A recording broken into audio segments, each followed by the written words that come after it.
বাবার বাড়িতে যাবার পরে এই শরীরটাও না বেইমানি করে। মনে হয় যে আমি এত অসুস্থ, এত রোগ শোক বয়ে বেড়াচ্ছি, উঠে বসার শক্তিটা পর্যন্ত থাকে না বাবার বাড়িতে যাওয়ার পরে। আর যখন আবার শ্বশুর বাড়িতে আসি, শ্বশুর বাড়িতে আসার সময় রাস্তা থেকে এই শরীরে এত এনার্জি আসে যে বাসায় গিয়ে সব কাজ একা হাতে সামলাইতে পারবো, সব কিছুই করতে পারবো। এমনটা হবার কারণ কি বলেন তো? এমনটা হবার কারণ হচ্ছে বাবার বাড়িকে আমি আমার নিজের বাড়ি না বলতে পারি, কিন্তু বাবার বাড়ির মানুষগুলো আমার নিজের। আর শ্বশুর বাড়ি হচ্ছে পরের বাড়ি। বাবার বাড়িতে আমি যা ইচ্ছা তাই করতে পারি, কিন্তু শ্বশুর বাড়িতে তো আর যা ইচ্ছা তাই করতে পারি না।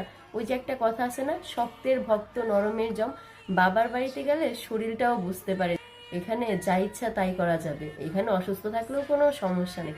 আর যখন শ্বশুর বাড়ি আসি তখন শরীরটাও বুঝতে পারে, ভাই এখানে কাজ করে খেতে হবে, এখানে অসুস্থ হওয়া যাবে না। কি অদ্ভুত না?